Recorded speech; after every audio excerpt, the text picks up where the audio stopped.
Hey guys, tonight we step into Hiroshima and the calendar is August 6, 1945. You are here barefoot almost on the softer dust of the Ota River's edge, watching a city just beginning to stretch awake beneath the summer sun. Cicadas trill endlessly in the trees, that high-pitched chorus that only pauses when you pause to notice it. The sky is brilliantly clear, not a cloud in sight, a blue so crisp it makes you squint as you look upward. Streetcars clatter along their tracks. Sparrows dive between tiled rooftops, and in the market stalls the smell of miso broth and grilled fish rides the warm morning air. From the wooden bridges you can see fishing boats nudging slowly against the current, their nets drying in the sun.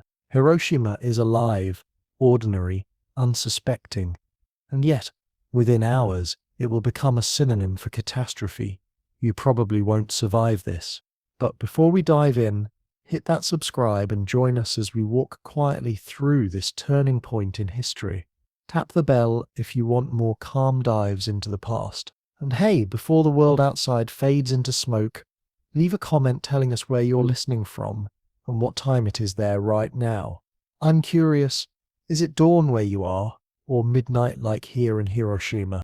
Now let's settle in, slow down and drift into this story, because the dawn of August 6th is about to change everything.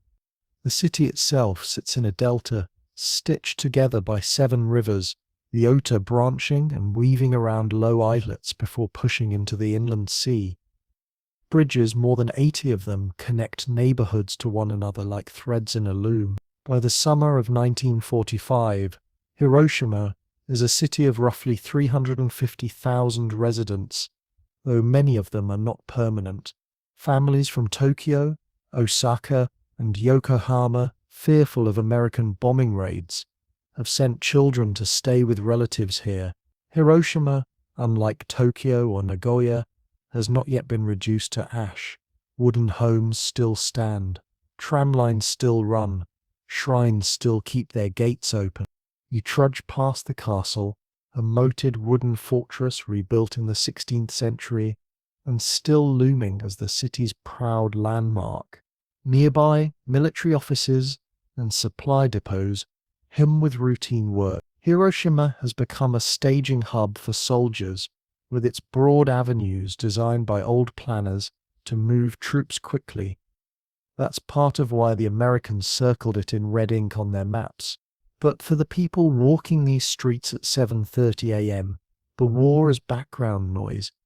Even though it colors everything, housewives stand in queues for rice rations, ration books clutched in hand. Schoolboys in short trousers carry shovels and buckets. They've been tasked with building fire breaks, tearing down houses to stop the spread of fire in case of raids. Girls sweep tram platforms or ferry papers for local offices. Older men shuffle to factories making rubber, machining steel, turning out bits of aircraft fuselage. The war feeds their days, but none of them believe their city is about to become the test site of something new. The air is heavy, humid. Hiroshima summers are no joke. Sweat darkens the collars of cotton shirts within minutes. Fans wave lazily on porches. Even the policemen directing bicycles and carts wipe their brows every few seconds. Yet it's peaceful in a way only an untouched city can feel during total war. No sirens, no bombers overhead, just the faint buzz of cicadas and the metallic squeak of cartwheels on stone. At the heart of town, near the river junction, a curious round building rises, the Hiroshima Prefectural Industrial Promotion Hall, its dome of copper green with age. It's used for exhibitions, trade shows, and business gatherings. A European-style flourish in the middle of a Japanese city. It is distinctive, though today, it's just another silhouette among dozens of rooftops. Tomorrow, that dome will be an icon of survival amid ruin. You wander into the neighborhoods, wooden lattice houses, narrow alleys, buckets of water left outside in case of air raids, laundry sways between windows, radio sets crackle with government bulletins about the war in Manchuria, though static makes half the sentences vanish. Loudspeakers mounted on poles repeat the same: stay vigilant, protect the emperor, work harder, sacrifice more. The irony, of course, is that vigilance here feels almost pointless. Hiroshima has been spared so far. There is even a whispered belief that the gods protect this city, or that perhaps the Allies are saving it as a post-war occupation headquarters. People invent comfort where they can. At Hiroshima Station, trains pull in, carrying soldiers in dusty uniforms. Some are fresh recruits, heading south, others wounded from Okinawa, arms in slings, eyes sunken. They sit on benches, watching children dart between luggage. Vendors hawk sweet potatoes and barley tea. The station clock ticks steadily toward 8. Beyond the station, rice paddies shimmer in the sun, stalks bowed with weight. Farmers in conical hats bend to the work, their feet sinking into the mud. Roosters crow, the ordinary countryside rhythm flows right into the city, blurring edge into center. On the Motoyasu River, bathers laugh as they splash water on their faces. It is Monday after all, a work day, but some boys linger before school. A few fishermen cast nets and curse softly when they come up light. And somewhere overhead, still far away, 3 American aircraft slice across the sky, weather reconnaissance planes scouting cities, deciding which one the bombers will strike. Nobody here notices. The hum is too distant, the morning too normal. Radios don't mention it. Sirens stay silent. You pass shrines where incense curls up toward wooden rafters, priests in white robes chanting sutras. You see factories churning out military goods, the Mitsubishi factory producing aircraft parts, the army headquarters running its maps and telephones, all of it humming, unaware of the countdown. There are whispers, though. You overhear them in the queues for rice. Will the Americans invade Kyushu? Have the Germans really surrendered? My cousin in Osaka says the city is rubble. Why not here? But routine buries fear. People cling to it because without routine, panic creeps in. If you look down from a rooftop at 8 a.m., you'd see a hive of motion, streetcars clanging, carts creaking, school children with satchels, vendors shouting. The air would shimmer with heat already rising from the stone. A boy tugs at his mother's sleeve, begging for barley candy. A soldier adjusts his cap before boarding the tram. A clerk scribbles numbers in a ledger. This is Hiroshima, alive, mundane, unsuspecting, seconds from history's hinge. And the cicadas keep screaming, loud, relentless, as if they know time is short. Japan in early August 1945 is a nation hanging by frayed threads. You walk through the cracked streets of Hiroshima, knowing, even if the air feels deceptively calm, that the empire is cornered. The war that once stretched triumphantly across Asia now has shrunk back upon the homeland. Okinawa has fallen, its beaches soaked in blood just weeks earlier. American forces are massing for what everyone assumes is next. The invasion of Kyushu, maybe even Honshu, and hovering above it all is the steady drone of American B-29s, nicknamed super fortresses, that crisscross Japanese skies, dropping fire on city after city. Tokyo, Nagoya, Kobe, Osaka, they've already burned. Japan's situation is dire. The military high command knows it, but the country is caught between pride and survival. By August 1945, naval power is shattered. The Yamato, the pride of the fleet, lies on the seafloor. Fuel is scarce, food scarcer. You can see it in the faces of civilians. Gaunt cheeks, sunken eyes, endless queues for bowls of rice mixed with barley or millet. Meat, forget it. Even fish is rationed. People pull weeds and boil them just to feel something in their stomachs. Yet, despite all this, Hiroshima seems untouched. It's not Tokyo's flaming ruin. It's not Nagasaki's port with ships already rusting under bombs. This Delta city, for reasons people gossip about but cannot confirm, has been spared, and that's exactly why it stands out to American planners. The Allies, convening at Potsdam in late July, have demanded unconditional surrender. The Japanese government, divided between peace and fight to the bitter end, refuses. Civilian ministers whisper about negotiating through Moscow, while generals slam fists on tables and talk of glorious death for the emperor. You stand there in Hiroshima's crowded square, imagining those men in Tokyo clinging to fantasies of honor, while bombs whistle across the mainland. For the Americans, the calculus is brutal. Firebombing has already killed hundreds of thousands. In March alone, Tokyo lost more than 80,000 lives in a single raid. Yet Japan's government hasn't cracked, so Washington eyes its new weapon, fresh from the labs at Los Alamos and the desert of New Mexico. They call it the Manhattan Project, though that name gives nothing away. What it actually is, the birth of the atomic age, compact enough to fit in a bomber's bay, powerful enough to flatten a city with one strike. Why Hiroshima? Several reasons. First, geography. The city's broad, flat plain is ringed by low hills, perfect for amplifying blast waves. Think of it like a bowl turned upside down. Once shock travels out, the hills shove it back in. Second, military value. Hiroshima is headquarters for the 2nd General Army, which oversees defense of southern Japan. It's a communications hub, a logistical hub, and its factories contribute to the war machine. Third, psychological impact. The city is large enough to showcase the bomb's full power, but not yet scarred by previous raids. Scientists and generals wanted a clean slate target, so the effects would be obvious. Kyoto had been on the list, but Secretary of War Henry Stimson personally crossed it off. He'd visited the ancient capital and couldn't bear to see its temples vaporized. Lucky for Kyoto, unlucky for Hiroshima.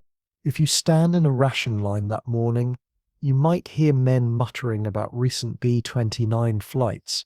Some planes had flown overhead without dropping bombs. Leaflets had been scattered, warning civilians that their cities might soon burn. But Hiroshima hasn't seen fire. The absence of destruction here feels eerie, almost suspicious. You shift your weight in line, sweat dripping down your back, wondering if the silence overhead is a blessing or bait. Meanwhile, across the Pacific, American generals debate the bomb. Should it be used as demonstration only? Drop it on an uninhabited island? Some scientists argue yes, but the military wants decisive results. Shock that will force surrender without risking a bloody invasion. Casualty estimates for an invasion of Japan run into the millions. That number weighs on the decision makers, heavy as lead. So the choice is made. No demonstration. The city will be struck. Hiroshima rises to the top of the list. Back in Japan, the government has rejected the Potsdam Declaration. Newspapers print editorials about fighting to the death, about Jukusai honorable shattering like a jewel. You overhear a soldier on the tram say, "Better to kill 10 enemies than eat 10 bowls of rice." People nod, but quietly they're exhausted. Children play with paper toys because rubber and tin are gone. Mothers sew old clothes into new kimonos because fabric has disappeared. And still, every radio broadcast urges sacrifice for the emperor. In Hiroshima, the morning routine masks the bigger picture. You watch dock workers hauling crates near the Eugenia port, unaware their labor might be irrelevant within hours. You see students sweeping schoolyards, oblivious to the fact that their city is about to be used as a message to the world. The disconnect is staggering. The global chess game in Washington, Tokyo, and Moscow, and here the chatter of market vendors, the clink of coins, the hiss of frying fish. Japan's leaders hope maybe the Soviets will broker peace, but on August 6, they don't yet know that Moscow is preparing to invade Manchuria. They still think they have time. Hiroshima believes it has time. You glance up at the sky, nothing there but the sun, a sky that seems infinite, protective the irony bites. Because right now, thousands of feet up, a bomber is crossing that same blue. This is the moment history sharpens to a point. Japan's war status, Hiroshima's geography, America's decision, everything converges. And you, sweating in line with your ration ticket, are seconds from being in the middle of it. The choice of Hiroshima is not random. It is the result of deliberate, meticulous discussions, test flights, and political pressures that have built up over months. If you close your eyes and picture the war rooms of Washington and the airfields of Tinian, you can almost feel the weight of charts and maps spread across oak tables, pins stuck into cities with cold detachment. To the planners, Hiroshima is not a community of shopkeepers, children and fishermen. It is an urban target of military significance. It is a grid on a map, a set of coordinates, a place where one weapon can demonstrate a new form of power. The selection process begins earlier, in 1945, when the Target Committee, a group of scientists, military officers and government officials, meets to decide where the atomic bomb should fall. They weigh criteria like a grim shopping list. The city must be of significant size, with enough buildings to measure the weapon's destructive capacity. It should not have been previously bombed, so the damage can be attributed solely to the new device. And it should hold military or industrial value, so the strike can be justified. Hiroshima fits all three boxes almost too neatly. Kyoto is originally at the top of the list. It is Japan's ancient capital, with a population of over 1 million, and its flat terrain makes it ideal for measuring blast effects. But Stimson, remembering Kyoto's cultural treasures and perhaps his own honeymoon there, lobbies furiously to save it. President Truman agrees. The city is spared, not by military logic, but by a cabinet secretary's personal attachment. That stroke of sentiment shifts history's trajectory. Kyoto breathes another day. Hiroshima does not. Other candidates include Kokura, Niigata, and Nagasaki. Kokura has a large arsenal and industrial complex.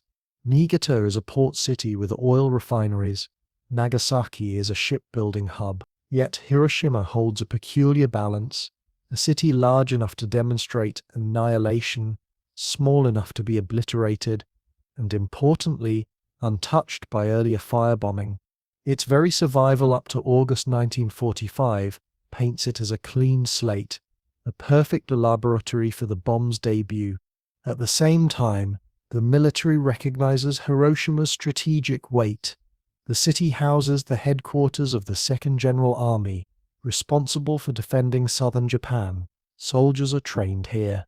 Supplies move through here. Factories produce munitions, rubber, and parts for planes. It is not merely a civilian space. It is part of the war machine. To American planners, that distinction makes the target more palatable, even though they know civilians vastly outnumber military personnel.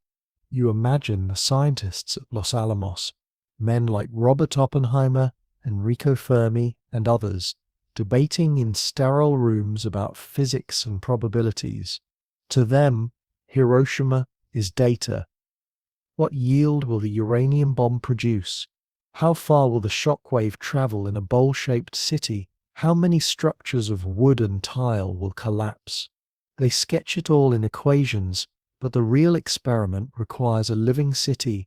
Hiroshima becomes that experiment, whether its residents want to be or not. Meanwhile, in Hiroshima itself, rumors swirl. People notice the absence of raids. Why has their city been spared? Is it really divine protection? Some joke nervously that the Americans must be saving it for something special. They're not wrong, but most shrug off the thought and return to chores. Human beings are experts at normalizing danger when it feels too distant. You stand in a tram gripping the overhead strap and hear a woman whisper to her neighbor, "Kyoto burned, Tokyo burned, but here, still safe. Maybe we are blessed." Far away in Tinian Island, one of the largest airfields in the Pacific, Crews are preparing specially modified B-29 bombers. They call them silverplate planes, stripped of excess weight so they can carry the massive atomic bomb. Hiroshima's name is already written into flight plans, sealed in orders that pilots barely whisper about. Every piece is in motion, converging on August 6th. The target committee's cold logic trickles down into practical preparation. Maps are drawn, models tested, bomb bays adjusted. Hiroshima becomes a word on lips that will never see it firsthand. And yet, to you wandering its streets, Hiroshima is not an abstract. It is alive. Children chase each other in the schoolyard. Vendors pour tea. Priests sweep shrine steps. The gap between how planners see the city and how it actually breathes is almost unbearable. Even within the American ranks, there are debates. Some scientists plead for a demonstration bomb on an uninhabited island to shock Japan without slaughtering civilians. Others argue it must be used on a city, otherwise the Japanese government won't take it seriously. Military brass lean toward the latter. They are tired of delay. Every day the war drags on. More American and Japanese lives are lost in conventional battles. Hiroshima, then, becomes the chosen instrument not just of destruction but of speed, an attempt to end the war swiftly, decisively, unmistakably. If you close your eyes in that war room and then open them on Hiroshima's bustling morning streets, the contrast is dizzying. The clerk, carefully polishing his fountain pen, has no idea his city is on a secret list. The girl tying her sandals tight before walking to school cannot imagine her neighborhood is about to vanish in fire. The unspoken truth: they are not living their ordinary lives. They are unwitting participants in a test. And so by the dawn of August 6th, the decision has hardened. Hiroshima is not Kyoto, spared by sentiment. It is not Tokyo, already ruined. It is the city chosen for the first use of atomic force in human history. Its fate is sealed, written in flight orders, locked in bomb bays, waiting only for the signal. In the pre-dawn hours of August 6, 1945, on Tinian Island in the Marianas, you stand on the wide runway of North Field and watch as a crew of men prepare for a mission whose true weight only a handful fully understand. The island hums with activity, diesel engines growling, spotlights cutting across the humid night, jeeps ferrying officers between briefing huts. Tinian is a massive base, carved into coral and jungle, housing thousands of American servicemen, but tonight it feels like the center of the world. The plane sits there sleek and silver, glinting under floodlights. Its nose bears the name Enola Gay, painted after Colonel Paul Tibbet's mother. To most of the ground crew it looks like just another B-29, though stripped of defensive guns and fitted with modifications. They don't need to know the details. They've been told enough. This is a special mission. You stand near the edge of the crowd, the tropical air thick with the scent of salt and oil, as mechanics check the engines one last time. Inside a small hut nearby, the crew gathers for briefing. Tibbets, commanding the mission, explains their objective in clip tones. Fly to Japan, drop the weapon, return. The bomb itself is already loaded. Little Boy, a uranium gun-type device weighing nearly 9,000 pounds. It is the first of its kind, never tested in combat. The crew listens in silence.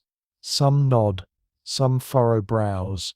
Only a few grasp the magnitude of what they're carrying.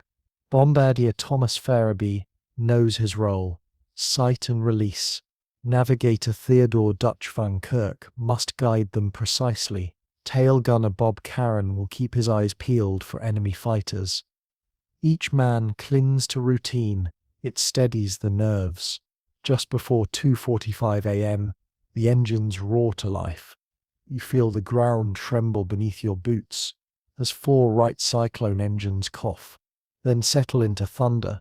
Tibbets taxis the Enola Gay to the head of the runway. Signal flares streak upward.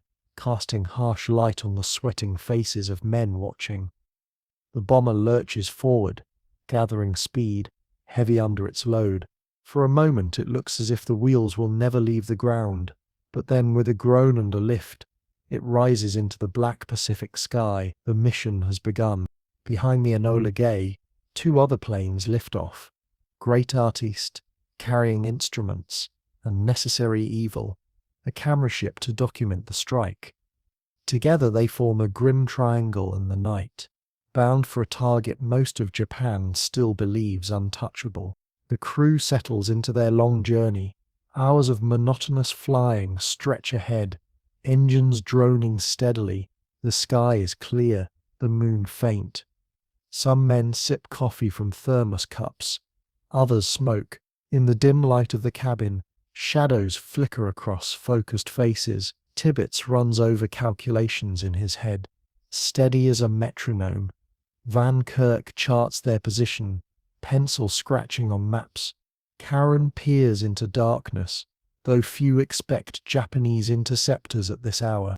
Back in Hiroshima, of course, the city stirs to life, entirely oblivious. Housewives lay out breakfast rice. Students tie their headbands for school drills. The calm of a Japanese summer morning is about to collide with a secret hurtling across the sea. But inside the Enola Gay, the distance is all that matters for now. At about 6:07 a.m., the planes near Iwo.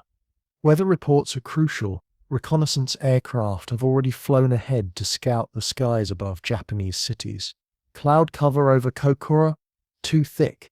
Clouds over Nagasaki? Still patchy.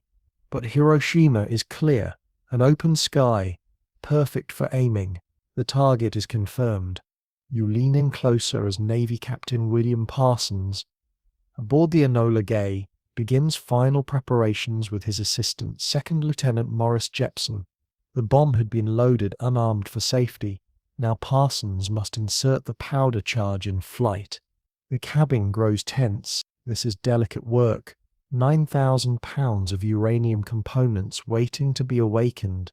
Parsons works methodically, sweat glistening on his forehead, fingers steady despite the cramped quarters. Jepson hands him tools, checks connections. After minutes that feel like hours, Parsons finishes. The bomb is armed. A new weight settles over the crew. Meanwhile, Farabee reviews his Norden bomb sight. The instrument, praised for its accuracy, will guide the release. He doesn't think about the tens of thousands of lives beneath his crosshairs.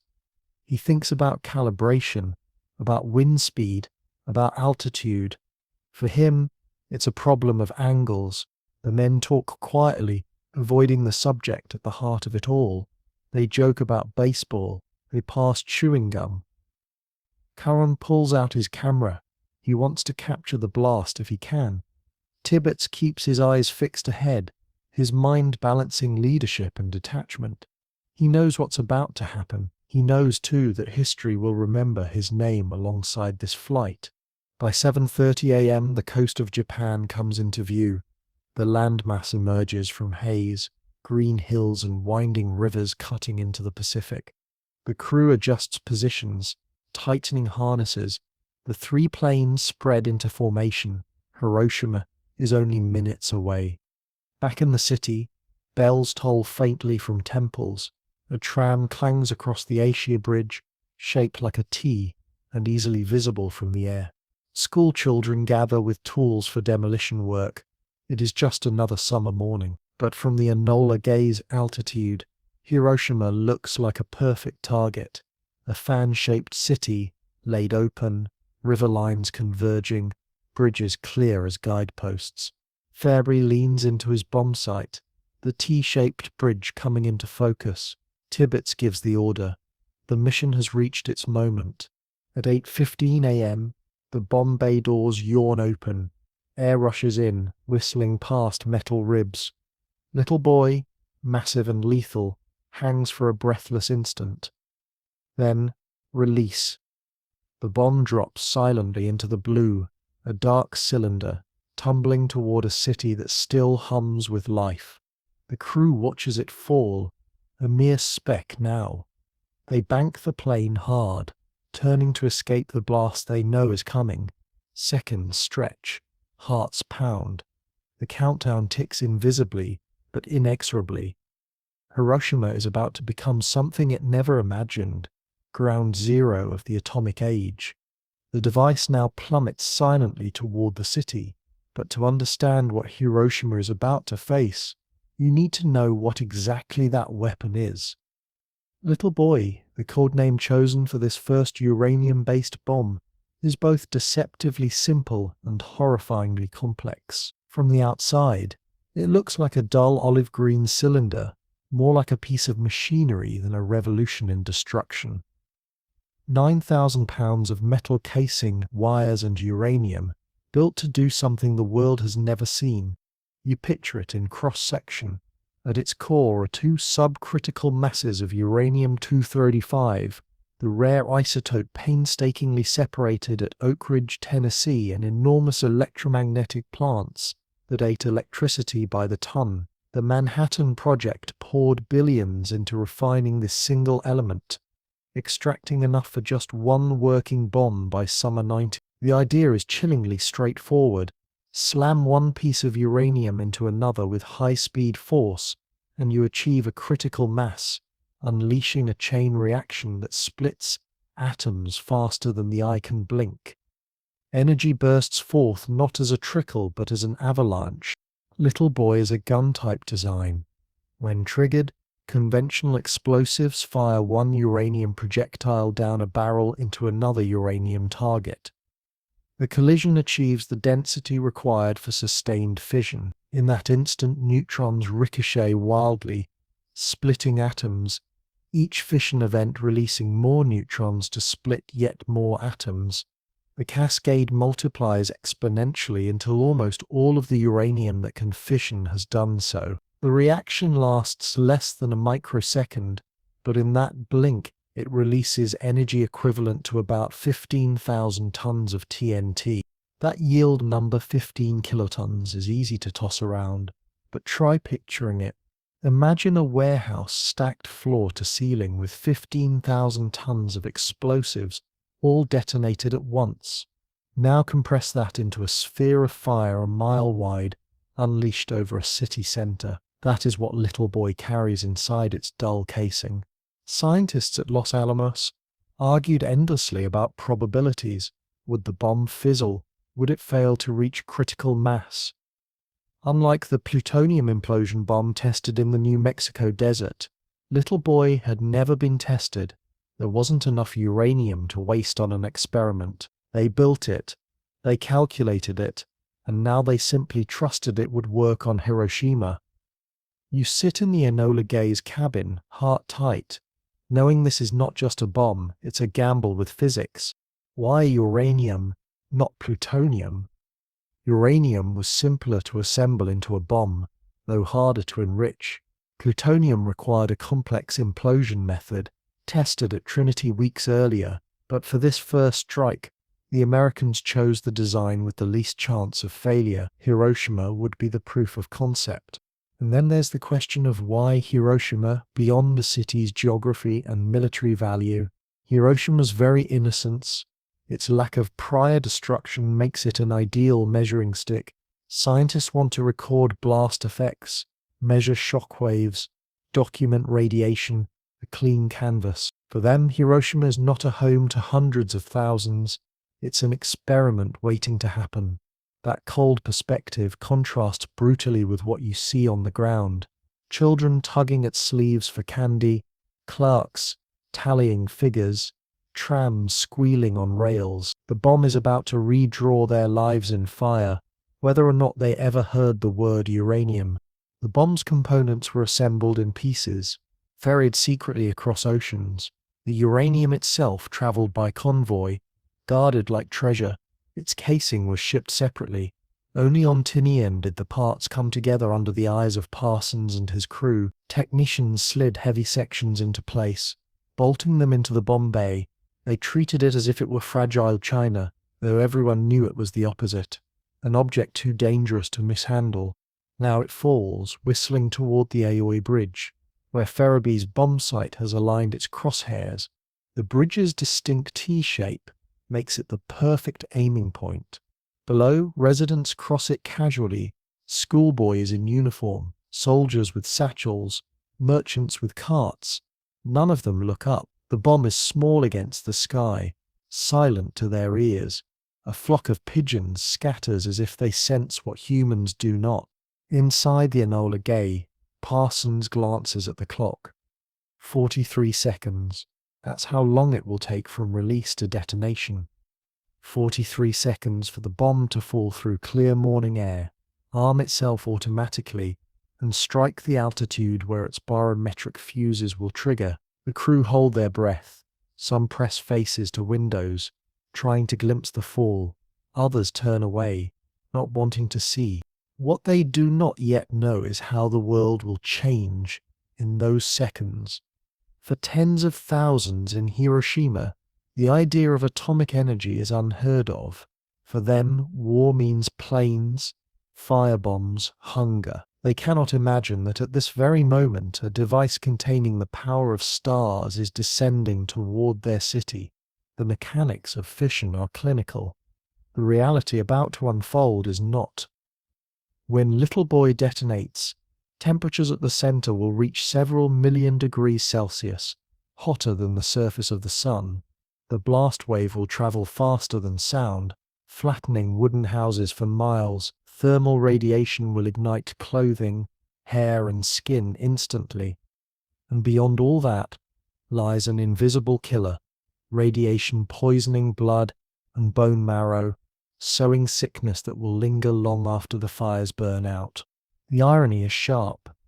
Scientists argued about critical mass with blackboards and chalk, while in Hiroshima, a mother counts coins for rice. The father adjusts his son's sandals.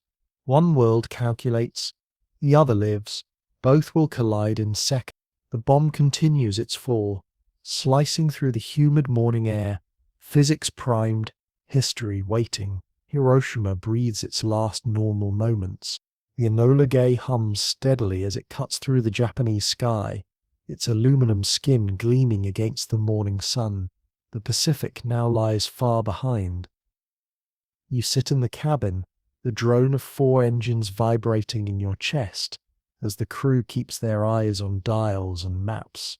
It's August 6th, 1945, and the world outside looks deceptively calm. Green hills, winding rivers, villages stitched into the landscape like a quilt. But inside this aircraft, history tightens like a knot. The flight has been long, 6 hours since takeoff from Tinian. The men have grown restless. Navigator Dutch Van Kirk traces their path across his charts with the precision of a surgeon. He checks drift, recalculates position, scribbles notes in pencil. His job is to deliver them exactly over Hiroshima, and every line matters. Bombardier Tom Ferriby leans on his Norden bomb sight, rehearsing the release in his head. Colonel Paul Tibbets sits upright in the pilot's seat, calm but taut, his hands steady on the controls. His mother's name is painted on the nose of the aircraft outside. That personal touch hides the impersonal purpose inside the bomb bay. At 7 a.m. the formation is nearing Japan's southern coast.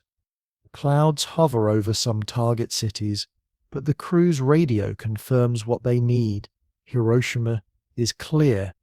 Weather reconnaissance plane, Straight Flush, which flew ahead earlier, has sent back its coded signal. 2 short words, clouds less than 3/10. In other words, perfect conditions. The men chew gum, sip lukewarm coffee, glance at wristwatches. The routine steadies nerves that otherwise might fray. A mission feels less terrifying when broken into small steps. Check altitude, mark position, adjust course. Few speak openly about the bomb. They focus instead on the mechanics of flying. Someone cracks a joke about the lousy coffee. A couple of men chuckle, though their laughter sounds hollow. Lieutenant Morris Jepson, the weapons officer, moves forward in the fuselage, checking the bomb's electrical circuits one last time. He holds a set of colored plugs. their simple shapes belying their gravity. Switching the plugs, arms the bomb. Parsons, the Navy captain, helps oversee the process. The space feels claustrophobic as they crouch beside the green cylinder hanging in the bay. Sweat beads on their foreheads, not from heat, but from knowledge. They swat the plugs carefully, the last step before release. And just like that, little boy is alive. Back in Hiroshima, the day has begun with no hint of what approaches. Housewives walk to market with baskets. Streetcars clang across the Aoi Bridge. Students gather for demolition work, tasked with clearing wooden houses to prevent fire spread in case of raids. Soldiers in uniform tramp toward their offices. Children run barefoot along alleyways, chasing the squeak of a puppy. The hum of life is ordinary yet fragile. Overhead, the only noise is cicadas, endless in their song. At 7:30, the crew of the Enola Gay passes Shikoku, then moves toward the inland sea. The islands scatter beneath them, fishing boats like flecks of white on blue water. From this height, Japan looks serene, almost untouched. But the men know cities below have burned. They've seen the orange glow of fire bombings from other missions. Hiroshima is the exception, still whole, still standing, still waiting. By 8, the target city is less than an hour away. Virabee begins warming up his bomb sight. He adjusts lenses, calibrates angles. The T-shaped A bridge, chosen as the aiming point, is already etched into his mind. He will put his crosshairs on it as though it's a bullseye in a shooting range. Below that bridge lies the heart of Hiroshima, where rivers converge like veins, perfect visibility, perfect alignment. Inside the cabin, tension rises. Conversations trail off. The sound of engines feels louder. The men shift in their seats, fidget with straps. Karan, the tail gunner, checks his camera again. He wants to capture what happens next. He doesn't quite know why. Perhaps instinct. Perhaps the desire to prove to himself later that he really saw it. The city itself begins to appear on the horizon at 8:12 a.m. Hiroshima lies ahead, spread like a fan along the delta. Hills surround it on three sides. The sea to the south. The Ota River snakes into the bay, dividing into channels that cut the city into islands. Wooden houses cluster along banks, tiled roofs glinting faintly in the sun. In the distance, the dome of the Industrial Promotion Hall rises above other buildings, its copper roof green with age. From above, it looks orderly, peaceful. From below, it is just another Monday morning. You hear the cries of fishmongers, the squeal of tram brakes, the scrape of wooden sandals on stone. People glance up at the faint drone of an aircraft but shrug it off. The Japanese have grown used to be. Most assume this is just a reconnaissance flight. No alarm sounds, no sirens wail. A mother scolds her son for dawdling on the way to school. A shopkeeper bows to his first customers of the day. Nobody knows the clock is already counting down. At 8:14 a.m., the Enola Gay takes final approach. Altitude, 31,000 feet. Speed, 285 miles per hour. The city beneath looks like a map unfolded on a table. Tibbets steadies the plane. Farabee's eye hovers over the bomb site. Van Kirk calls out course adjustments. Parsons and Jepson stand back, their work done. The men hold their breath, though none dare say it aloud. The bomb bay doors swing open with a mechanical groan. Wind rushes in, rattling the fuselage. The plane shudders slightly, as if even it feels the burden about to be dropped. Little boy hangs there for a moment, suspended in steel harness, the weight of its silence greater than the weight of its metal. Below, Hiroshima hums. Trams cross bridges. Workers pedal bicycles. Schoolchildren march in lines. The bell in a temple strikes softly. A breeze stirs laundry strung between houses. No one looks directly up at that instant. No one sees history dangling above them. At precisely 8:15 a.m., Tibbets gives the command. Farabee presses the switch. The bomb releases, slipping free from its shackles. It falls, nose down, tumbling through sunlight. For a moment, it looks like any other bomb, ordinary, blunt, almost harmless against the expanse of sky. But within 43 seconds, the first atomic weapon ever used in war will detonate over a living city. The Enola Gay banks hard to the right, engines straining. The crew brace for the shockwave they know is coming. They don't look back yet. Not yet. They count silently. 43 seconds. Each one stretches like an eternity, and beneath them Hiroshima remains unaware. The Enola Gay hums steadily as it cuts through the Japanese sky, its aluminum skin gleaming against the morning sun. The Pacific now lies far behind. You sit in the cabin, the drone of 4 engines vibrating in your chest, as the crew keeps their eyes on dials and maps. It's August 6th, 1945, and the world outside looks deceptively calm: green hills, winding rivers, villages stitched into the landscape like a quilt. But inside this aircraft, history tightens like a knot. The flight has been long, 6 hours since takeoff from Tinian. The men have grown restless. Navigator Dutch Van Kirk traces their path across his charts with the precision of a surgeon. He checks drift, recalculates position, scribbles notes in pencil. His job is to deliver them exactly over Hiroshima, and every line matters. Bombardier Tom Farabee leans on his Norden bomb sight, rehearsing the release in his head.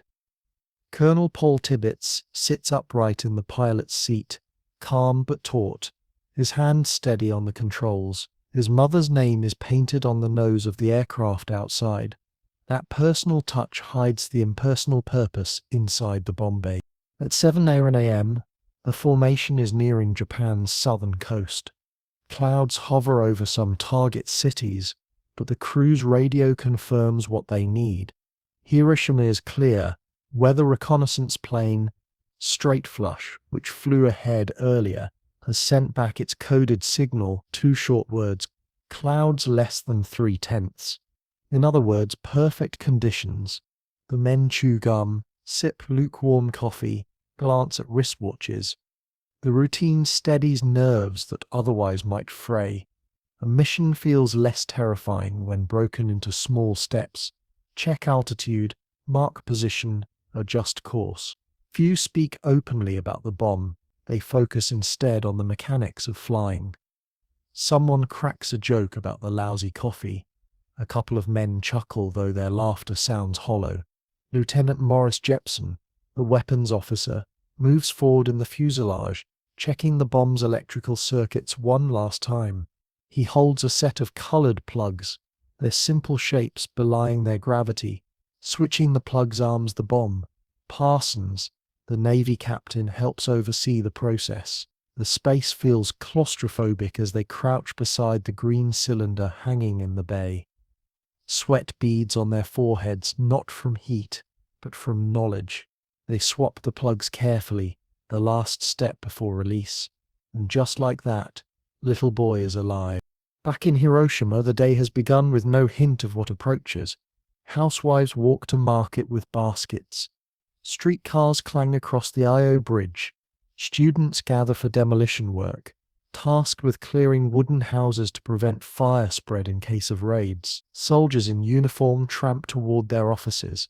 Children run barefoot along alleyways, chasing the squeak of a puppy. The hum of life is ordinary, yet fragile. Overhead, the only noise is cicadas, endless in their song. At 7:30, the crew of the Enola Gay passes Shikoku, then moves toward the inland sea. The islands scatter beneath them, fishing boats like flecks of white on blue water. From this height, Japan looks serene, almost untouched. But the men know cities below have burned. They've seen the orange glow of fire bombings from other missions. Hiroshima is the exception, still whole, still standing, still waiting. By 8 the target city is less than an hour away. Farabee begins warming up his bomb sight. He adjusts lenses, calibrates angles. The T-shaped Aoi bridge, chosen as the aiming point, is already etched into his mind. He will put his crosshairs on it as though it's a bullseye in a shooting range. Below that bridge lies the heart of Hiroshima, where rivers converge like veins. Perfect visibility, perfect alignment. Inside the cabin, tension rises. Conversations trail off. The sound of engines feels louder. The men shift in their seats, fidget with straps. Caron, the tail gunner, checks his camera again. He wants to capture what happens next. He doesn't quite know why, perhaps instinct, perhaps the desire to prove to himself later that he really saw it. The city itself begins to appear on the horizon at 8:12 a.m. Hiroshima lies ahead, spread like a fan along the delta. Hills surround it on three sides, the sea to the south. The Ota River snakes into the bay, dividing into channels that cut the city into islands. Wooden houses cluster along banks, tiled roofs glinting faintly in the sun. In the distance, the dome of the Industrial Promotion Hall rises above other buildings, its copper roof green with age. From above, it looks orderly, peaceful.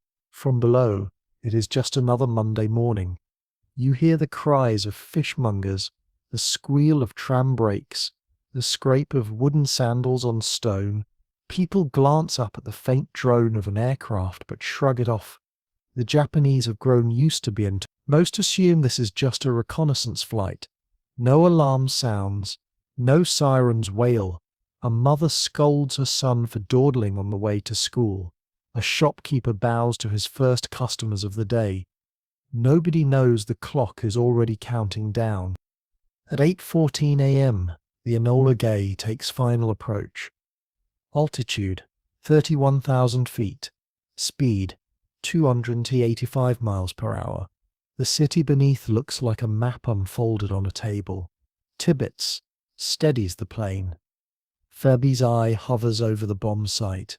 Van Kirk calls out course adjustments. Parsons and Jepson stand back, their work done. The men hold their breath, though none dare say it aloud. The bomb bay doors swing open with a mechanical groan. Wind rushes in, rattling the fuselage.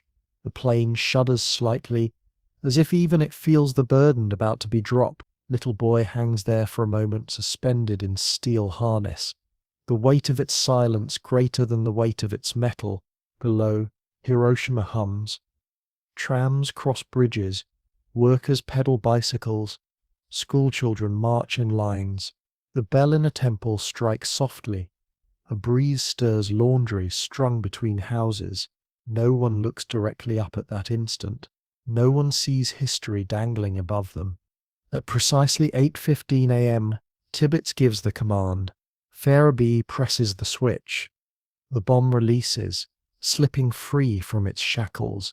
It falls, nose down, tumbling through sunlight. For a moment, it looks like any other bomb, ordinary, blunt, almost harmless against the expanse of sky. But within 43 seconds, the first atomic weapon ever used in war will detonate over a living city.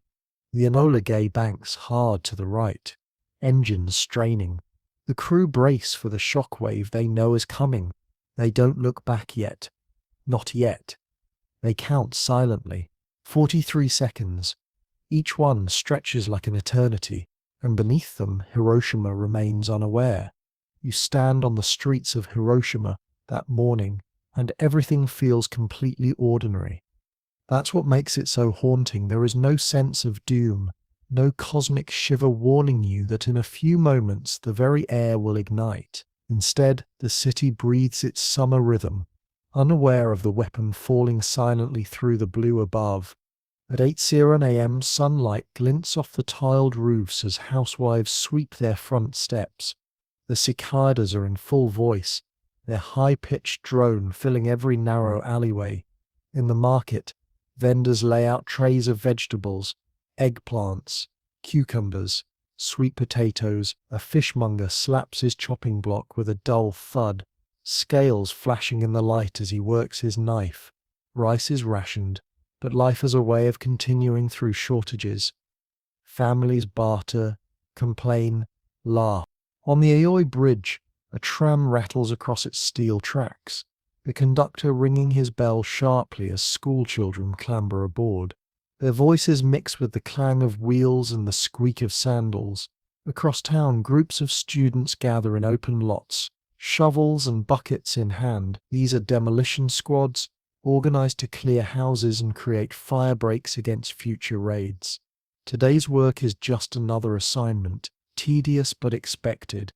You can see them wiping sweat from their foreheads already, their young faces earnest under white cotton headbands. Factories churn along the riverside. At Mitsubishi, workers polish aircraft parts. At other shops, men hammer at steel or pack rubber into crates. The war effort hums in the background, but it has become routine. For many here, the conflict feels distant, despite rationing and the stream of wounded soldiers returning from the south. Hiroshima has not been burned like Osaka or Tokyo. Its people, though wary, walk with an ease other cities have lost. Some believe their city is spared because of its cultural value. Others whisper it is because Allied forces plan to occupy it after the war. Either way, daily life feels strangely intact. Children play by the riverbanks, their laughter sharp against the sound of cicadas. A group of boys splash each other, throwing water in the air as though it's the height of summer joy. A mother watches from the bank, fanning herself lazily. Down the street, a young girl ties the ribbon of her school satchel as her father fixes the strap of her sandal. He kneels there, smiling faintly, unaware that the morning's small gestures will be their last. At Hiroshima Castle, the moat glitters under the sun.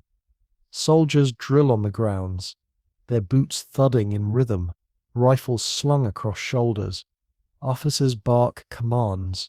Paperwork piles up in the nearby military headquarters, telephones ringing, typewriters clattering. None of the men in uniform suspect that within minutes their fortress will be stripped to ashes.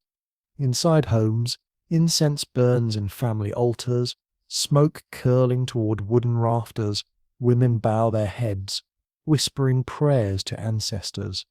Babies' cry are hushed, then laugh again. Pots of rice bubble on stoves, releasing steam that fogs tiny kitchens. Doors slide open to let the air flow through, carrying the faint fragrance of tatami mats warming in sunlight. And still overhead, almost unnoticed, a faint drone. A few residents tilt their heads, squinting at the sky. A glint of silver passes high above. Some assume it's a reconnaissance plane, the sort that has flown over several times in the past weeks. No bombs have fallen here yet. The sirens stay silent. Mothers turn back to their sweeping. Workers return to their benches. A fisherman spits into the river and casts his line again. If you pause here and hold the moment, you feel the strange contradiction of it all. A city at peace within a country at war. Life layered with fatigue, but not yet terror. People cling to ordinary tasks because routine is survival. A tram conductor rings his bell. A temple bell echoes in answer, and together they sound like the city's heartbeat. Above, Little Boy continues its fall. Inside its casing, barometric switches are arming themselves, sensing altitude, readying the detonation. The device knows nothing of children playing in water, of women shopping for vegetables, of workers polishing machinery. It only knows physics, gravity, inevitability. The Enola Gay has already turned, banking away from the target. The crew strain to see out their windows. Their watches tick past 8:15. For them, time slows to an unbearable crawl.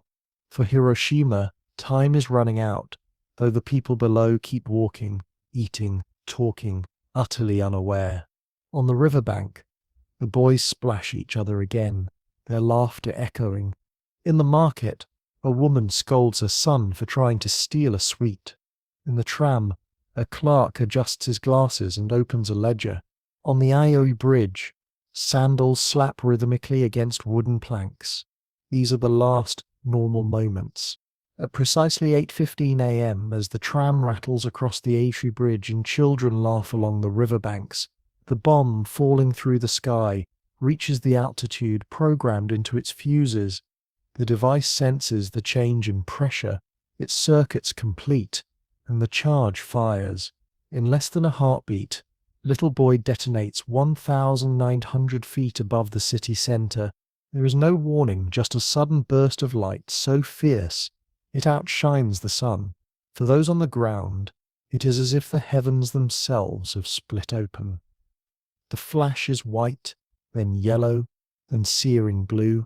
Anyone looking upward at that instant is blinded. In a radius of miles, shadows are etched onto walls and sidewalks, silhouettes of people, bicycles, ladders, burned into stone as if the air itself had become a camera. In the next instant, a fireball swells outward, a sphere of plasma hotter than the surface of the sun. Temperatures at ground zero soar to several million degrees Celsius. Roof tiles bubble like wax. Clothing bursts into flame. Human skin exposed chars instantly. The blast expands faster than sound, shattering windows 5 miles away, hurling debris like shrapnel. Wooden houses within half a mile disintegrate, their beams lifted and tossed like matchsticks. The Aoi Bridge, the aiming point, vanishes into a storm of dust and flame.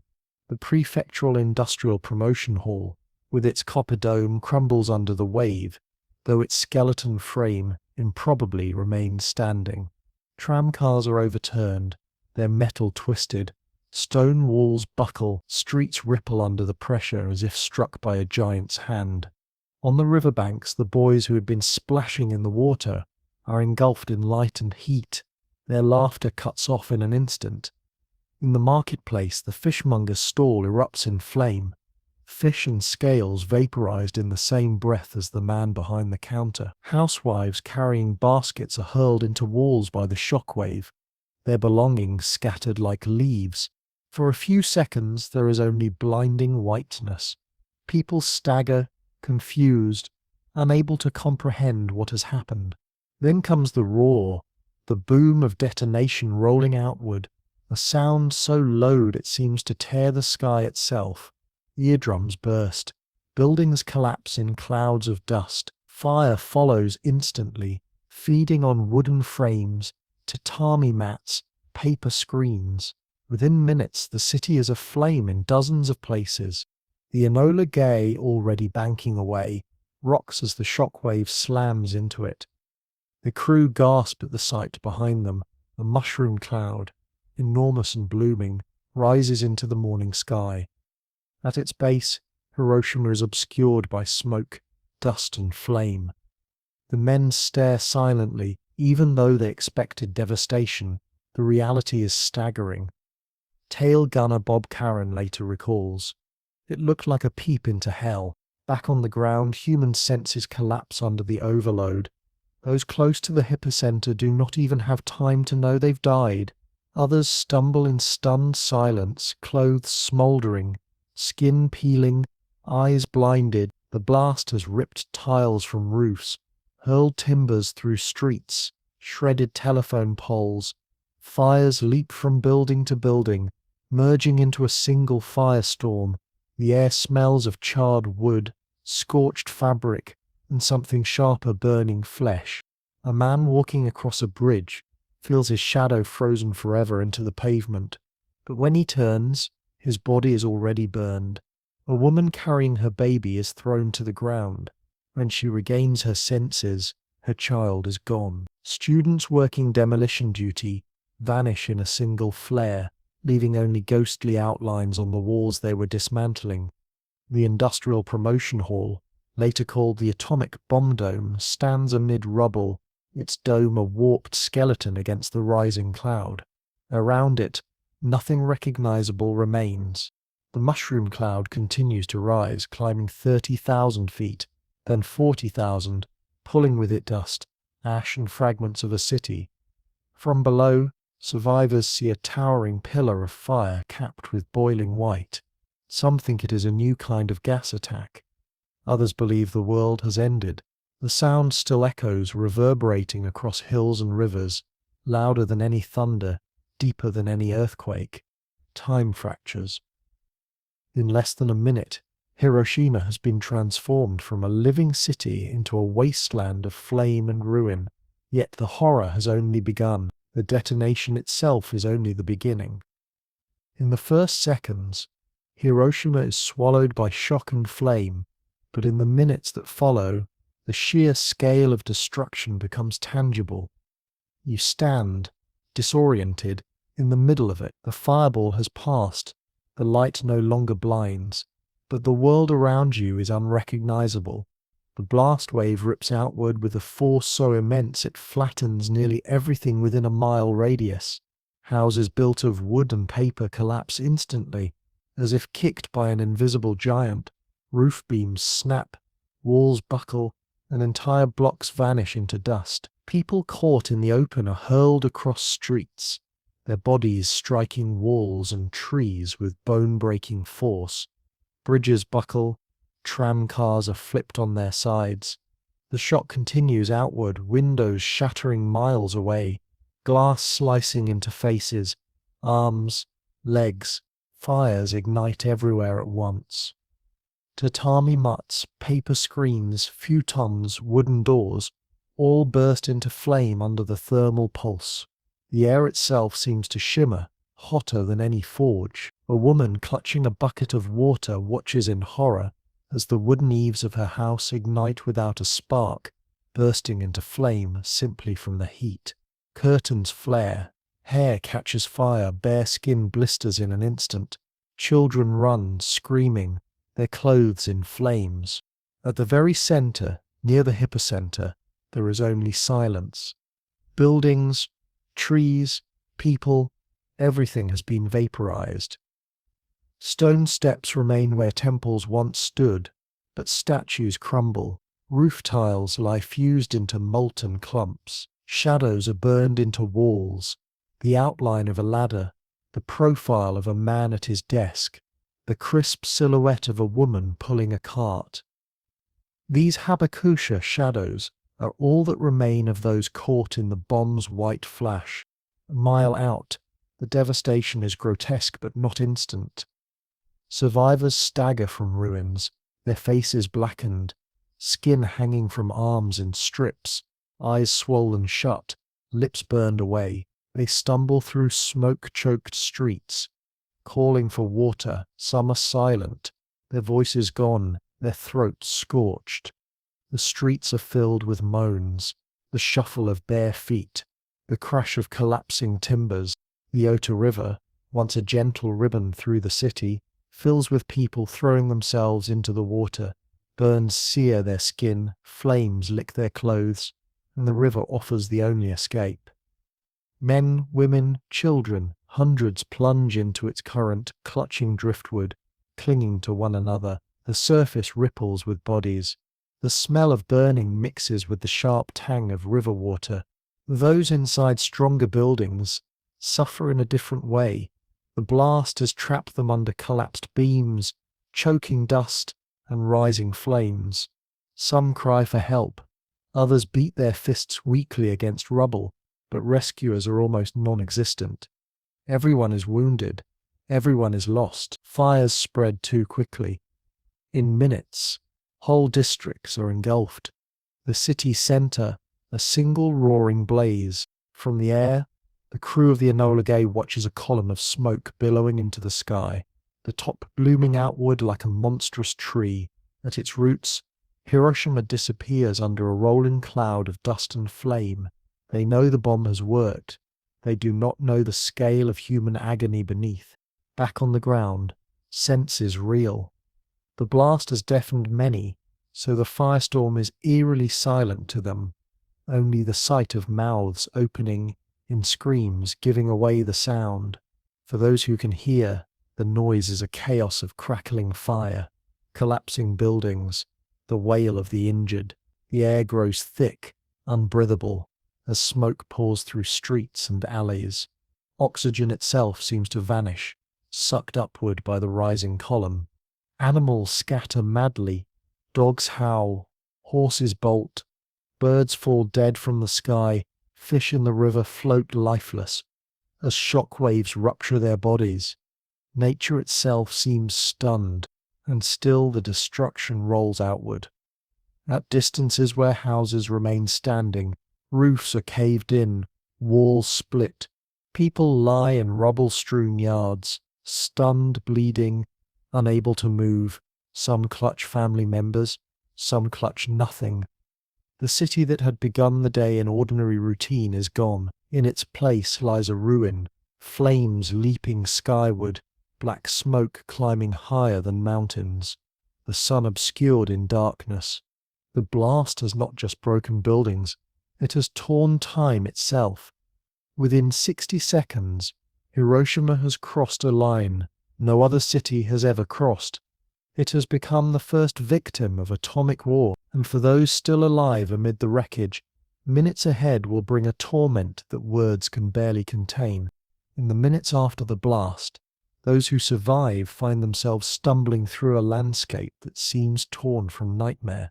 You try to walk, but the ground beneath your feet is littered with debris, broken beams, shattered roof tiles, shards of glass glinting amid smoke. The city you knew is gone. In its place lies a ruin of fire and twisted rubble.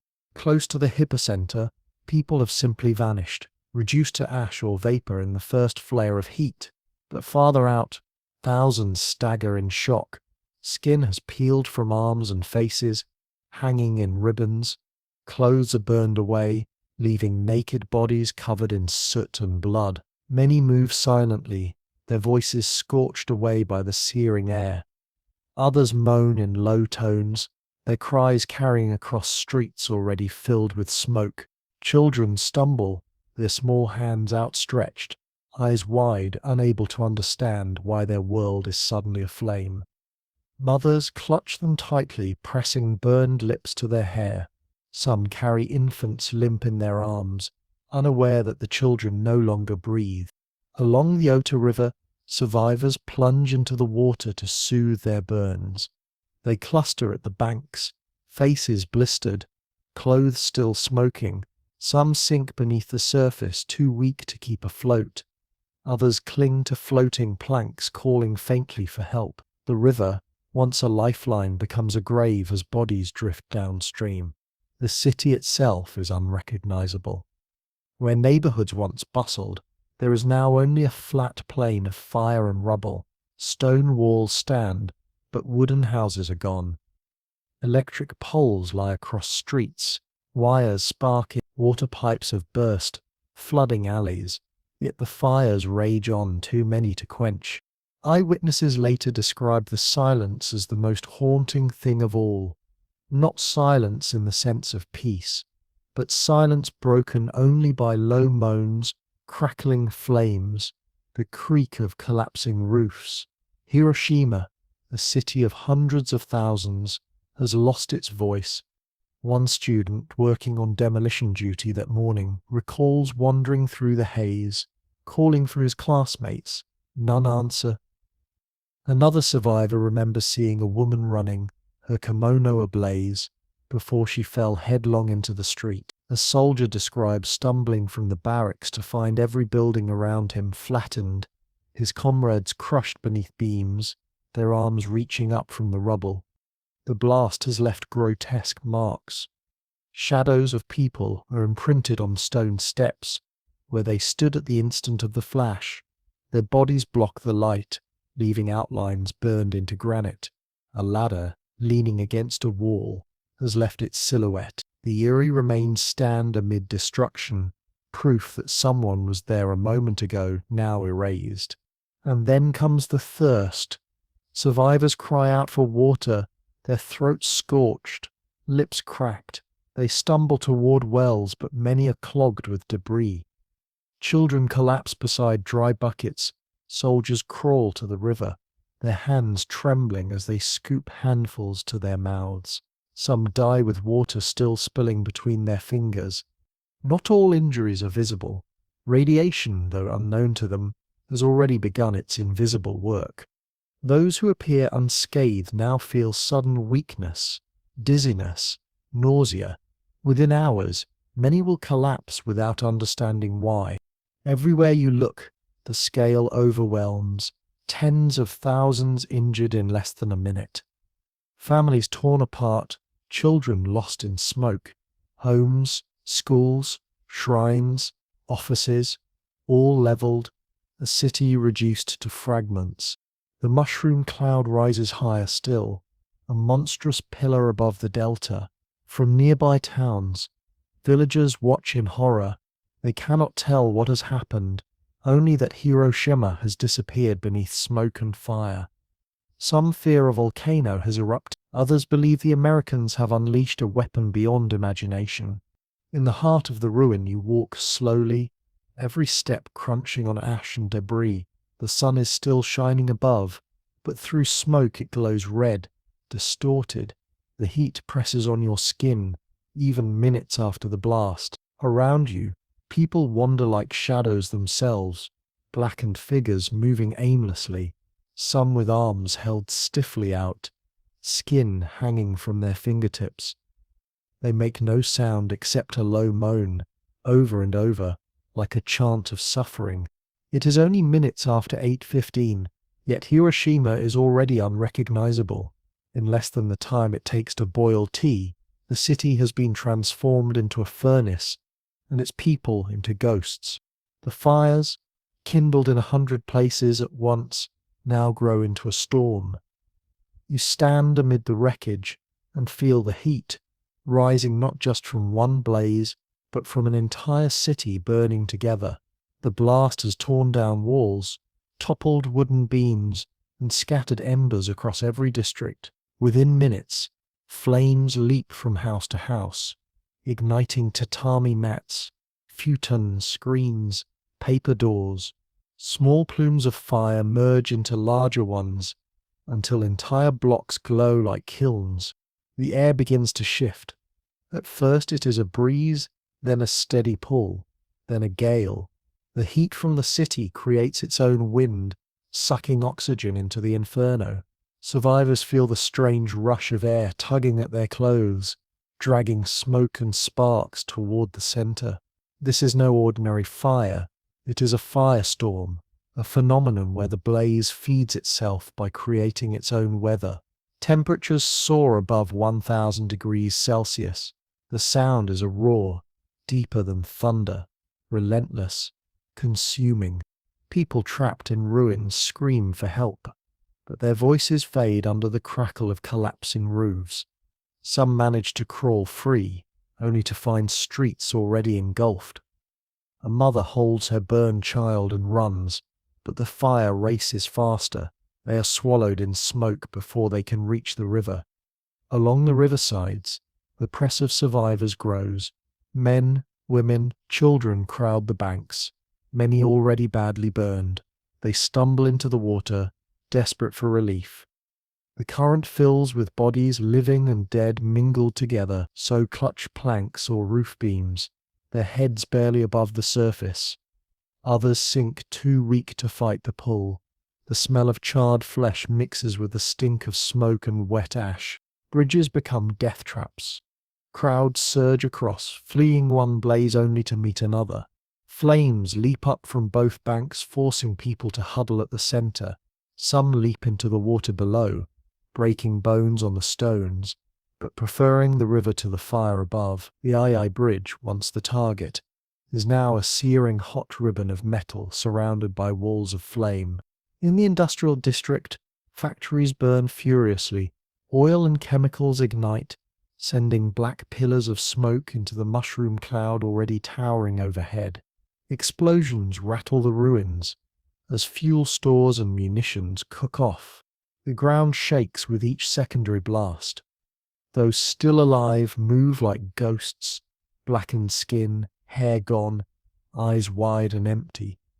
Some carry their own intestines in their hands, torn open by debris. Others walk with arms outstretched, skin hanging in strips, unable to lower them because of pain. They do not cry. They shuffle silently, moaning only when they collapse.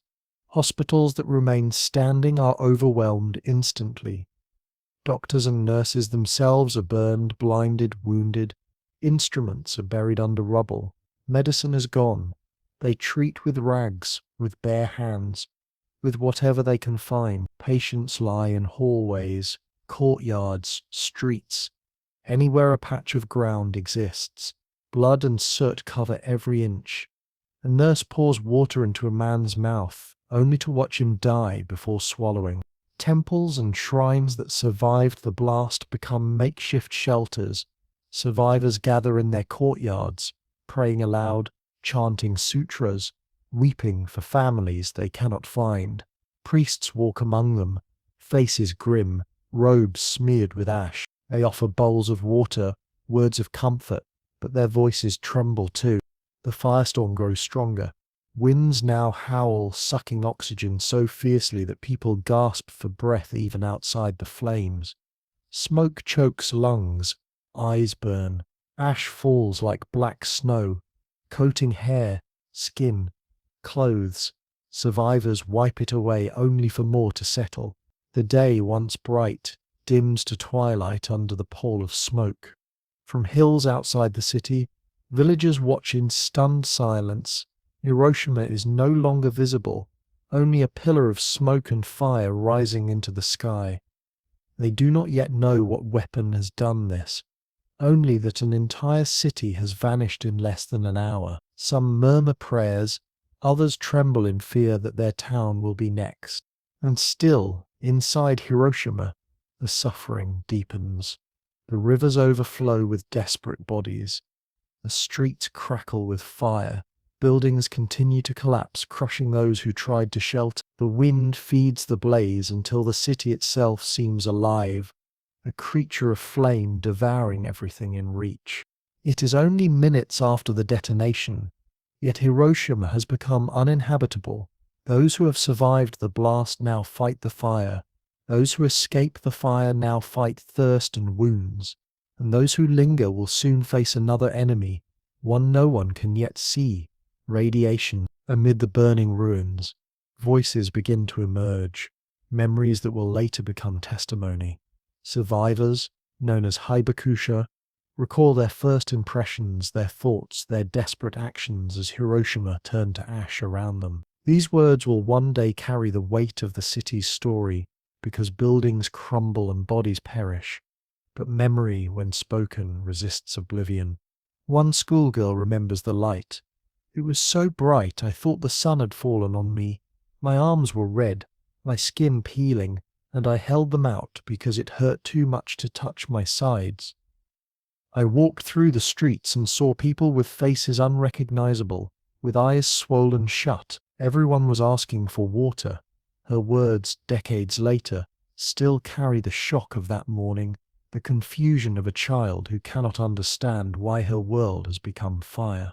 A doctor who had been in his clinic near the epicenter describes being buried under debris, clawing his way out into a world he did not recognize.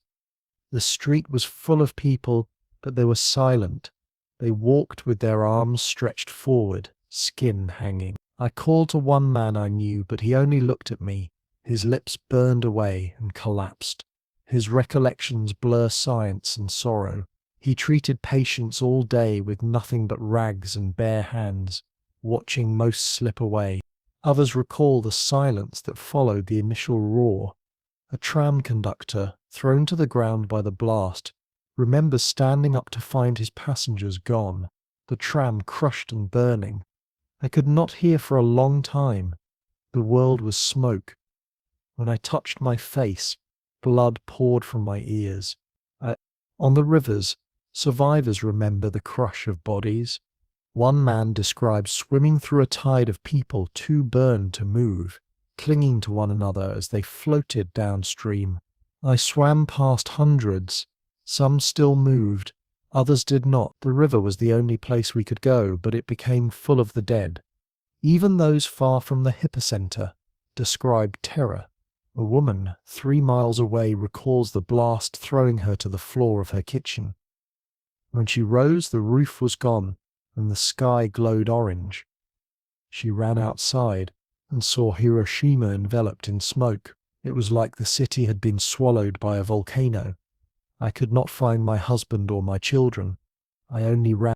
The testimonies carry not only horror but disbelief. Over and over, survivors recall thinking the world itself had ended. Some thought it was poison gas. Others thought the sun had exploded.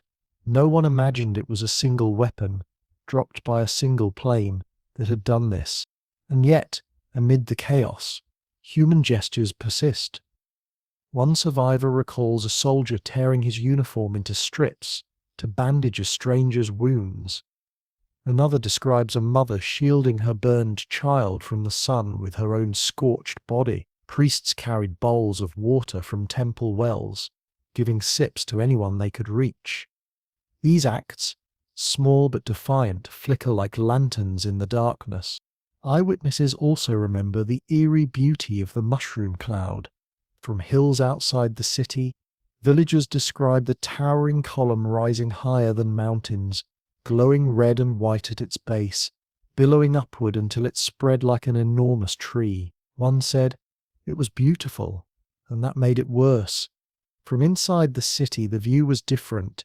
Smoke so thick it turned morning into dusk, flames leaping in every direction, sparks falling like rain. Some testimonies linger on the details. Others would rather forget. The smell of burning hair, the sound of skin crackling in fire, the sight of mothers holding children too still. These details, though unbearable, are precisely what make their stories unforgettable. In later years, survivors will share these memories at schools, in courtrooms, at memorials, but in the moment, their words are half-choked cries, fragments of thought, uttered as they stumble through rubble. "Water, please. My child, where is my child? The pain, make it stop." These are not polished testimonies. They are the raw speech of a city undone. And so, even as Hiroshima burns, its story is already being recorded, not in ink, not yet, but in the memories of those who lived through it. Each Haibakosha carries a fragment of the city in their mind. A flash, a shadow, a scream, a silence. Together, they form the only complete picture of what it meant to be in Hiroshima. At dawn on August 6th, you walk through the ruins now, and the sound you hear most often is not shouting or panic, but pleading. "Mizu, Mizu, water, water." Burned lips whisper it, parched throats rasp it. Every alley echoes with the same desperate word. The human body, seared by heat and smoke, craves water above all, and yet it is almost impossible to find. Wells are clogged with rubble, pipes shattered, cisterns overturned. Survivors stumble to the riverbanks, where thousands already crouch, faces blistered, arms raw, drinking greedily from muddy water. Some never rise again. Hospitals that remain standing are overwhelmed beyond imagining. Hiroshima had around 200 doctors before the blast. By midday, only a handful are still alive and able to work. Nurses, many of them teenagers, lie wounded themselves, bandages covering their burns. Yet still they try to help.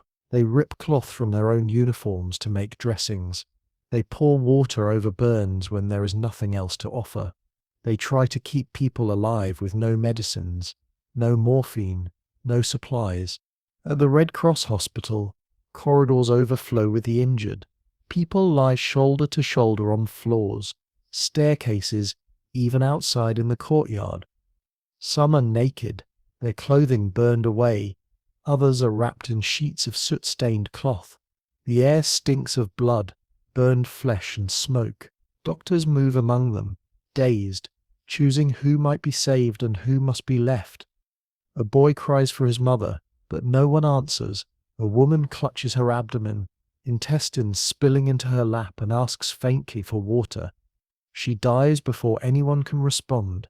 Elsewhere, schools, temples, and railway stations are turned into makeshift clinics. Survivors drag the wounded there, laying them out on mats or bare ground. Children too burned to stand are propped against walls. Soldiers lie groaning, their uniforms blackened and stiff. Priests chant sutras over rows of the dead while handing bowls of water to the living. Medical workers face an impossible task. Burns cover nearly every patient.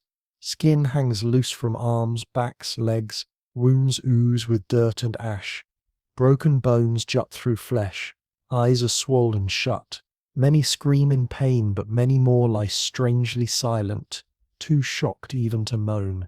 The sheer scale of injury defeats any hope of organized care. And yet, amid this chaos, small acts of courage shine. Nurses cradle infants, rocking them even when they cannot save them. Doctors use bare hands to clear debris from throats, forcing breath back into gasping lungs. Strangers share sips of water from cups passed hand to hand. Some write names on scraps of paper, tying them to wrists of the dead so they will not be forgotten. Outside, the fires rage.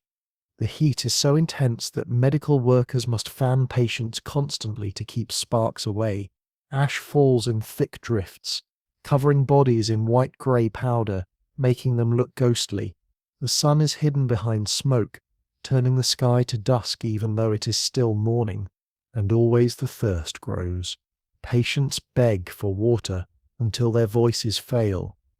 Some crawl to the river, collapsing at its edge. Others scoop handfuls of rainwater from puddles filled with ash. For many, water is both mercy and curse.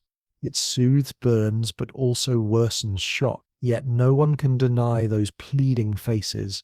Bowls are filled again and again, poured gently onto cracked lips.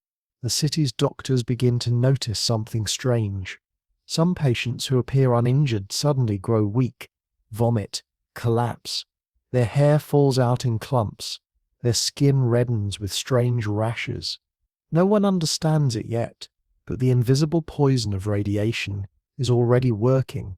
Still, through that first day, the overwhelming impression is not of science, but of human suffering. Thousands lie where they fell, waiting for someone who never comes. Thousands more drag themselves through rubble, searching for family. A mother carries her child through streets filled with corpses, whispering a lullaby, though the baby is already gone.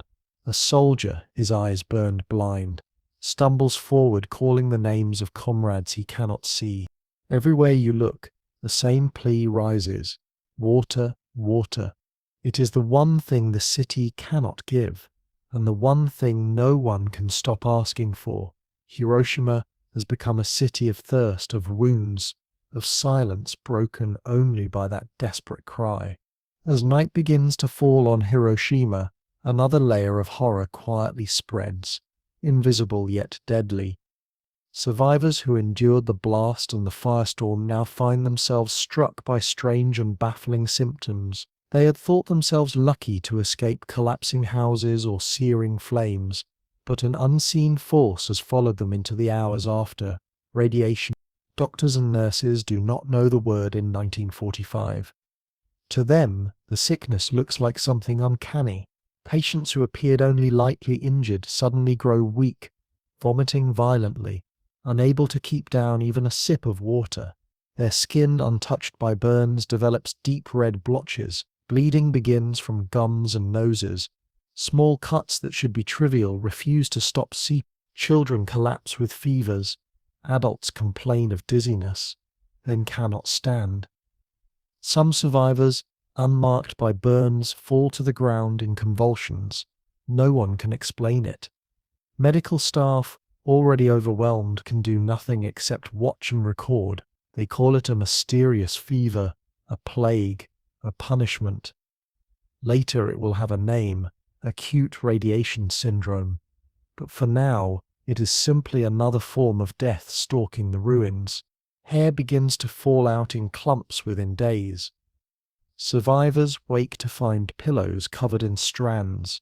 Wounds refuse to heal, turning black and septic. Even scratches from flying glass become fatal. People grow too weak to rise, lying in temples or on riverbanks, watching the sky dim overhead. Mothers cradle children who fade hour by hour, unable to lift their heads. Soldiers, trained to endure pain, groan helplessly, their bodies betraying them in ways no training could resist. The Red Cross hospital, already crammed with the burned and broken, becomes a place of eerie silence as radiation sickness spreads. Doctors move through rows of patients, unable to treat them. Supplies of bandages, antiseptics, and morphine are long gone. They attempt herbal remedies, compresses, whispered prayers. Nothing works. Patients who seemed strong in the morning are dead by nightfall. Priests chant sutras over the dying. Some survivors write farewell notes on scraps of wood or cloth, leaving names and last words for anyone who might find them. Families gather in courtyards to wait together, holding hands as fevers rise. The smell of sickness, mingled with smoke and ash, drifts through every shelter. By the rivers, the pattern is the same. Those who leapt into the water for relief now grow pale, shivering despite the heat. Their lips bleed, their eyes turn glassy. Many simply slip under the current without resistance. The Ota River, clogged with bodies, carries them silently to the sea. And still, the firestorm burns. Even as radiation takes its toll, flames continue to devour the ruins through the night. The city glows orange from miles away, its smoke rising in a vast column into the upper sky. Ash continues to fall like snow, coating the ground. The wounded, the dead, survivors brush it from their faces, unaware that every flake carries invisible poison. Stranger still, rain begins. Thick, black drops fall from the sky. Black rain, survivors will later call it, formed from soot, dust and radioactive particles sucked into the cloud. It spatters across skin, clothes, and rooftops. Some lift bowls to catch it, desperate for water, but its oily taste makes them gag. Children open their mouths to the sky, only to fall ill hours later. What feels like mercy from the heavens is instead another form of contamination. The next morning, the city is quiet in a way no living city should be. Streets are lined with corpses, some half buried in rubble, others lying where they fell, arms outstretched as if still searching for water. Survivors step carefully among them, too numb to react. The cries of the injured have lessened, not because suffering has ended, but because voices are failing. In temples, families light candles for the dead, though the flames sputter in the smoky air. At the few surviving wells, lines form, silent, desperate, endless. Doctors continue to move through the wounded, taking notes on strange symptoms they cannot treat. Purple spots appeared on her skin, one writes. He vomited all night. His gums bled until he died. The words clinical and detached barely hint at the anguish they witness. Radiation is invisible, tasteless, silent, yet it marks everyone it touches. Survivors cannot understand why their hair falls out, why their mouths fill with blood, why their children die without wounds, but they know something unnatural lingers in the air, in the rain, in their very bodies. Hiroshima, already broken by fire and blast, now becomes a place haunted by a new, unseen terror, one that will remain long after the flames die down. While Hiroshima reels under fire, thirst, and the strange new sickness spreading through its survivors, the military and political worlds beyond the city begin to absorb the shock. You shift your gaze from the ruins to Tokyo, to Washington, to the Pacific command centers, where the bombing is no longer a lived nightmare but a report, a calculation, a strategic result. In Tokyo, word of the attack first filters in as confusion. At 8:15 a.m., communications with Hiroshima abruptly cease. Military telephone lines go dead, telegraph circuits cut off, radio stations fall silent. Headquarters staff attempt to reach the city but receive nothing but static. A weather plane dispatched to check conditions reports that Hiroshima has been completely destroyed. The scale is so unprecedented that officials do not believe it. Some assume the city must have suffered a massive conventional raid. Others think a fuel depot has exploded. Few can imagine a single bomb doing what normally took hundreds of B-29s. By late afternoon, reconnaissance flights confirm what rumors have already spread.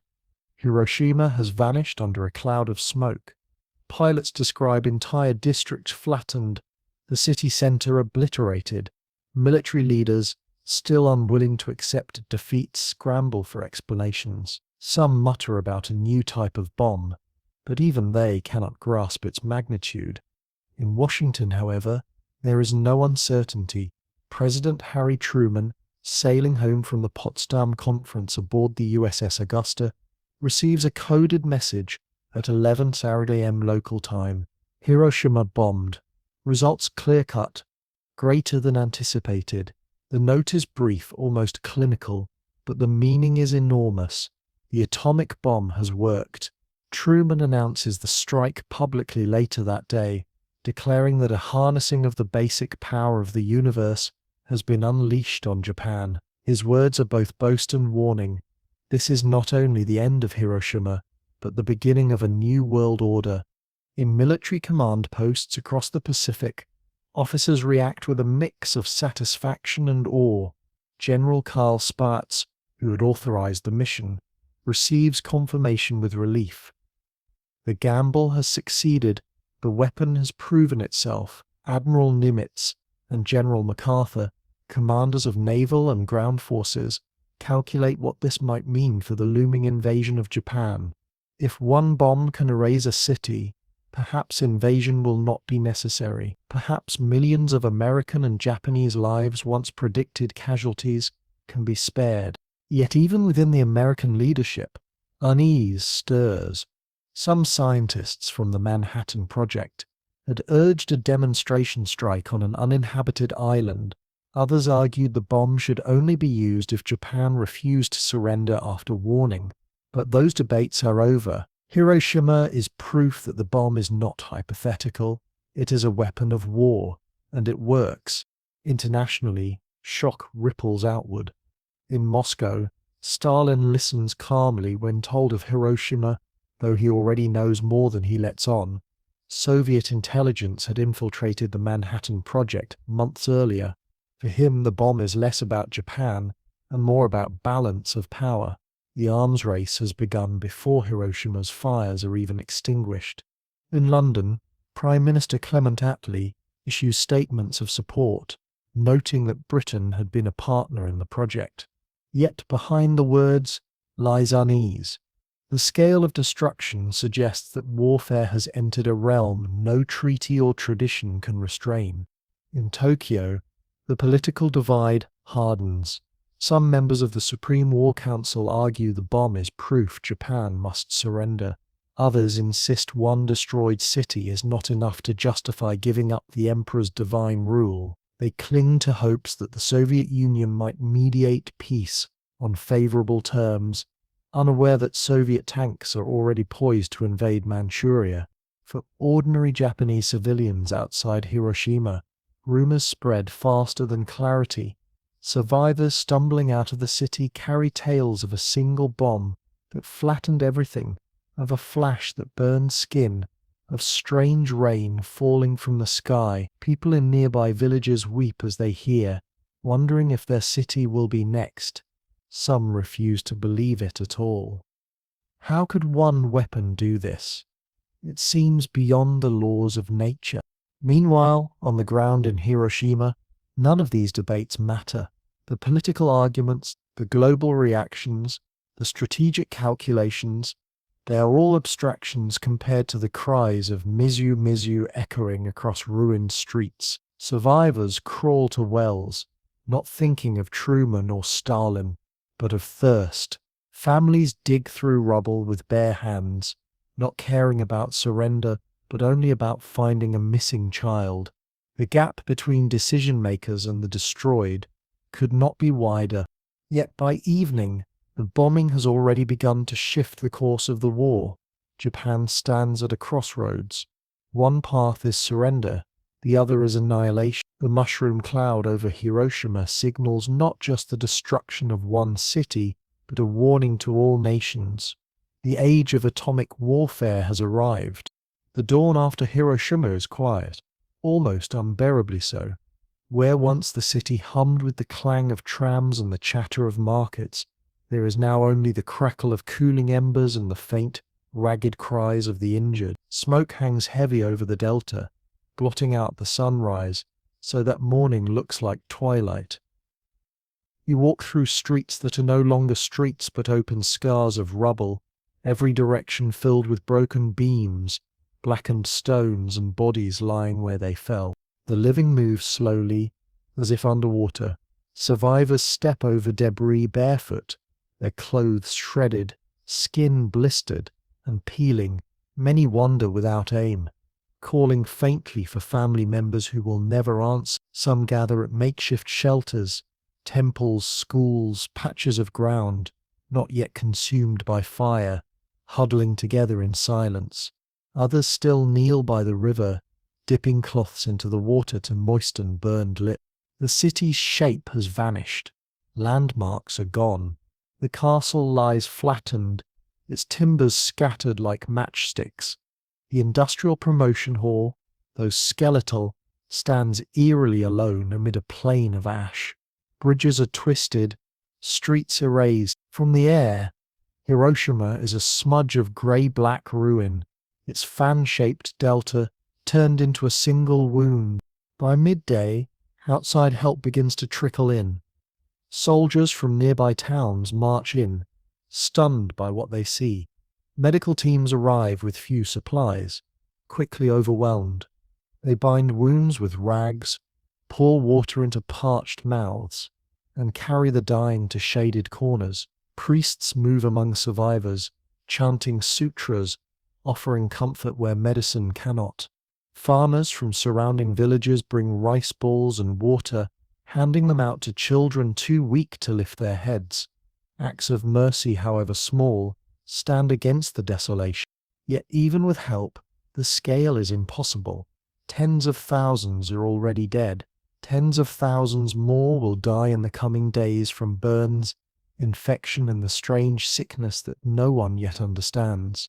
Radiation continues its silent harvest, hair falling out, gums bleeding, fevers climbing. Families who survive together now dwindle one by one. News of the bombing spreads across Japan. Rumors mix with disbelief.